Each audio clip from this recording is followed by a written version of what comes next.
ભજન, ભોજન અને ભક્તિનો ત્રિવેણી સંગમ એટલે મહાશિવરાત્રિનો મેળો।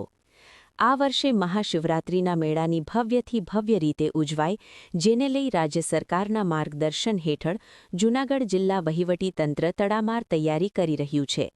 ત્યારે મેળામાં મહત્વનો ભાગ એટલે અન્નક્ષેત્ર અને ઉતારા મંડળ। ભવનાથ વિસ્તારમાં કુલ 235 જેટલા ઉતારા અને અન્નક્ષેત્ર મેળા દરમિયાન કાર્યરત રહે છે। શ્રદ્ધાળુઓ માટે 24 કલાક ભોજન પ્રસાદની નિસ્વાર્થ સેવા પીરસવામાં આવે છે। ત્યારે ઉતારા અને અન્નક્ષેત્રના માલસામાનના વાહનોની એન્ટ્રીને લઈ નિર્ણય કર્યો છે। 11 ફેબ્રુઆરીથી 15 ફેબ્રુઆરી દરમિયાન સવારના 5થી સવારના 9 વાગ્યા સુધી સંસ્થાના માલસામાનના વાહનોને એન્ટ્રી આપવામાં આવશે। બીજી તરફ અન્ય માંગણીઓ પણ ઉતારા મંડળની સંતોષવામાં આવી છે। જૂનાગઢમાં પ્રભારી મંત્રી પ્રદ્યુમન વાજા અને સહપ્રભારી મંત્રી કૌશિક વેકરિયાએ બેઠક યોજી હતી, જેમાં નિર્ણય કર્યો છે। જય ગિરનારી। હું ગોવિંદભાઈ વેગડ ભવનાથ ઉતારા મંડળના મંત્રી તરીકે સેવા આપું છું। આજે છેલ્લી મીટિંગ જે કલેક્ટરશ્રીના અને મંત્રીશ્રી પ્રભારીઓના અધ્યક્ષ સ્થાને યોજાય, તેમાં ઘણા બધા સૂચનો આવ્યા। એમાં ખાસ કરીને એક મહત્વનું સૂચન એ હતું કે અગાઉનો સમય રાત્રે 1 થી 5 વાગ્યા સુધીનો હતો, જેને આજે સર્વસંમતિથી 4 થી 9 વાગ્યા સુધીનો રાખ્યો।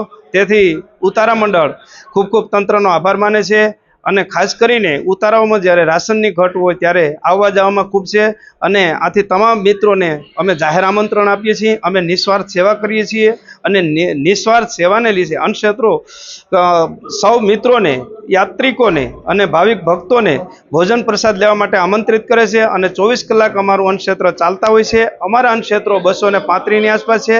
તંત્રએ અમારી સાથે સંકલન કરી, કોર્ડિનેશન કરી અને ખૂબ સહકાર આપ્યો છે। અમે એમને સહકાર આપ્યો છે।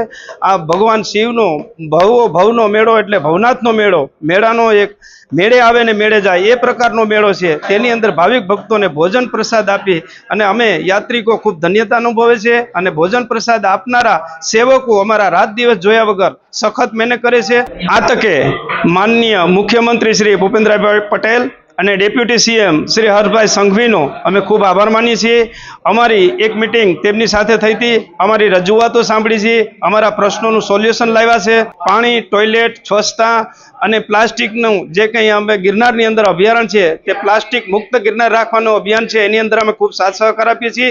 સફાઈનું જ્યારે ફોરેસ્ટમાં ઉતારાઓ આવે છે એમને સૂચના આપવામાં આવી છે અને જ્યારે ભવનાથની અંદર આ મેળો યોજાતો હોય ત્યારે પ્લાસ્ટિક પ્રતિબંધ હોય, પણ એનું સંપૂર્ણ નિસ્વાર્થ અને સ્વયંભૂ ઉતારાવાળાઓ પ્લાસ્ટિક ક્યાંય નહીં ફેંકે એવી અમે ખાતરી આપીએ છીએ। આ તકે સૌ તંત્રનો, પોલીસ તંત્રનો અને નગરપાલિકા અને મુખ્યમંત્રી શ્રી, ડેપ્યુટી સીએમનો ફરીથી આભાર માની છે। જય ગિરનારી।